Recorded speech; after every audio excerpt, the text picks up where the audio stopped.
In the Arctic, a group of workers is excavating deep inside a frozen cave. Suddenly they find something stuck inside the ice, so they cut a big block to get it out and then a helicopter takes it to a lab. The scientists immediately send a fax to the excavation company, explaining there's been a very important archaeological discovery and requesting to stop the drilling. They also ask for a specialist to study whatever is inside the ice block. Sometime later, anthropologist Stanley arrives at the lab. He's a doctor familiar with the Arctic because he's been studying the history and culture of Eskimos. Stanley is introduced to Dr. Diane and the other scientists, who believe they've found some prehistoric animal. In 1898 the Russians found a mammoth with still viable cells, so they have high hopes for their discovery. Then the group uses a laser to very carefully cut the ice block layer by layer to avoid any damage to the creature. To their surprise, the being inside isn't an animal, it's actually a Neanderthal. Stanley analyzes his appearance and concludes he's a hunter who lived around 20 to 40,000 years ago. He wants to take a closer look, but Diane explains that their goal is to cut the caveman into pieces and send them to the best research centers in the world. Afterward the scientists thaw the caveman and take off his clothes and tools to start taking tissue samples. They also give him a bypass and monitor his brain using electrodes. The tests indicate that the Neanderthal's cells and organs are in perfect condition, and Diane theorizes that ancient humans had cryoprotectants, which are special cells that prevent crystallization. While the tests continue, the scientists are shocked to suddenly notice some light brain activity coming from the Neanderthal. They decide to try to revive the man, so they intubate him and shock him with a defibrillator until they can detect a strong heartbeat. Once the caveman is stable, they remove the intubation and the Neanderthal begins to wake up. He is very confused by his surroundings, the noises, and the masked faces, so he immediately starts panicking. Stanley takes his mask and the caveman calms down when he sees a human face, allowing the others to put him to sleep with an injection. Afterward the group discusses the future of the caveman, already hoping for a Nobel. The Arctic team is trying to develop a cryoprotectant to freeze cancer patients and unfreeze them when humanity finds a cure. But now that they have the Neanderthal, they think they can find a way to freeze people to achieve immortality. Stanley disapproves of the idea, pointing out that humans shouldn't live forever and that the world is overpopulated. His concerns are ignored and the scientists agree that they won't tell the press for now because they don't want the Neanderthal to be turned into a celebrity. Then Stanley says that the caveman should first be studied in a natural environment, which would teach them more about prehistoric times. After lots of begging, he convinces the team to let him have 2 weeks to conduct his own research. Soon a special vivarium is set up and they put the Neanderthal inside. When he wakes up, he finds the environment familiar and begins going through his usual routine. He drinks juice from berries to deal with his thirst and chases a bird away from its nest to steal the eggs. In the evening he starts a fire using stones and cooks his food.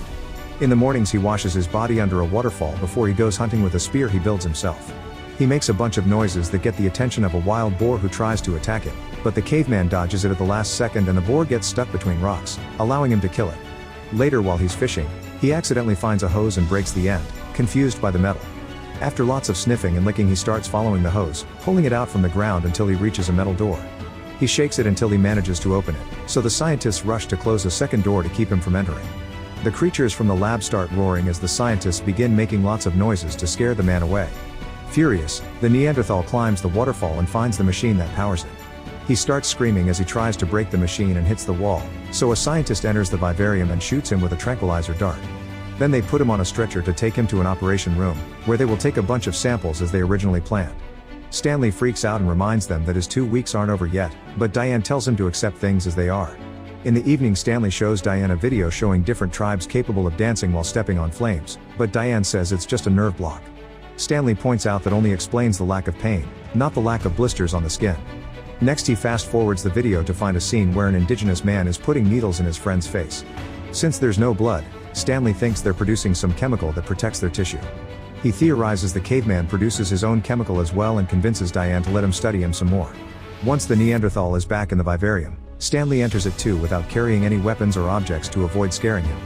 The wary caveman begins running around, growling and yelling while finding spots to protect himself. Stanley is scared but still approaches him slowly until they're face to face. After some hesitation, the caveman jumps on Stanley and gets ready to hit him with a rock, but he gets distracted by a scientist yelling from above.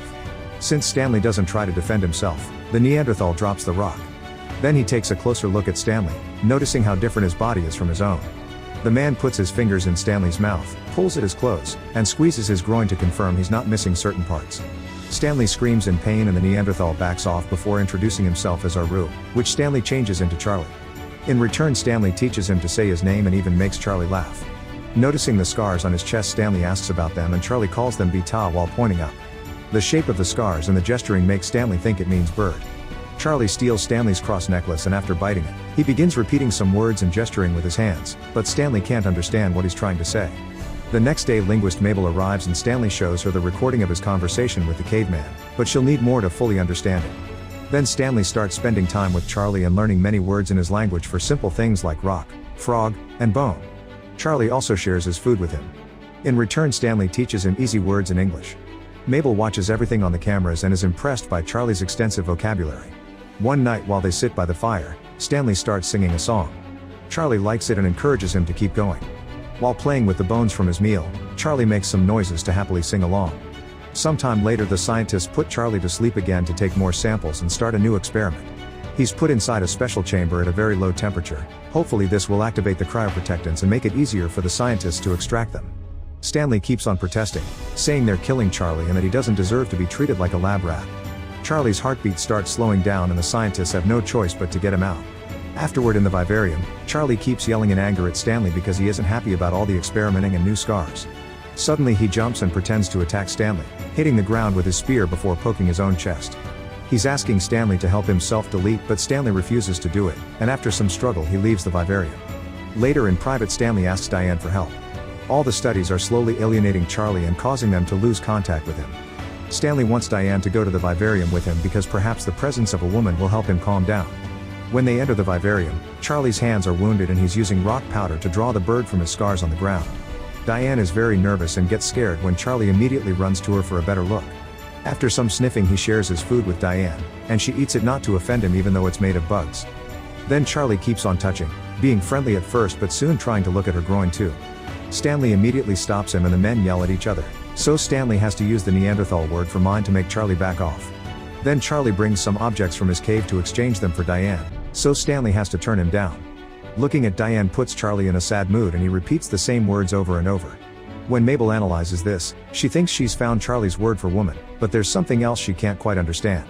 Stanley and Diane make Charlie explain the words and he does some drawings on the ground, revealing he used to have a wife and kids. He starts running around repeating those words and Diane realizes he's asking where his family is. The moment is interrupted when a helicopter appears above the facility. Since the ceiling is made of glass, Charlie sees it and freaks out.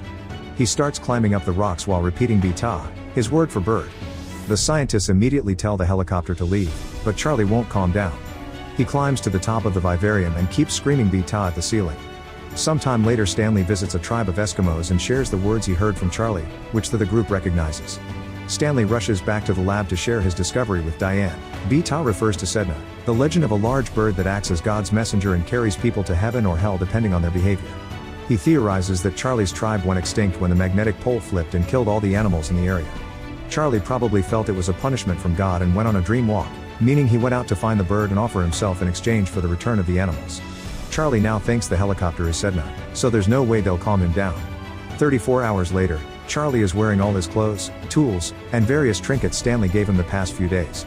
He also uses crushed berries as paint to decorate his skin. Charlie never stops chanting, obviously eagerly waiting for the return of his god. Whenever Stanley enters the vivarium, Charlie hides until he's gone, refusing to communicate. One afternoon, Charlie takes the stairs and after watching Stanley so many times, he knows he must press the button. He enters the lab and carefully sneaks around, making sure the scientist won't see him. When he reaches an empty corridor, he finds a mirror and starts growling at his own reflection. Thinking the other man is challenging him, Charlie breaks the mirror with his spear.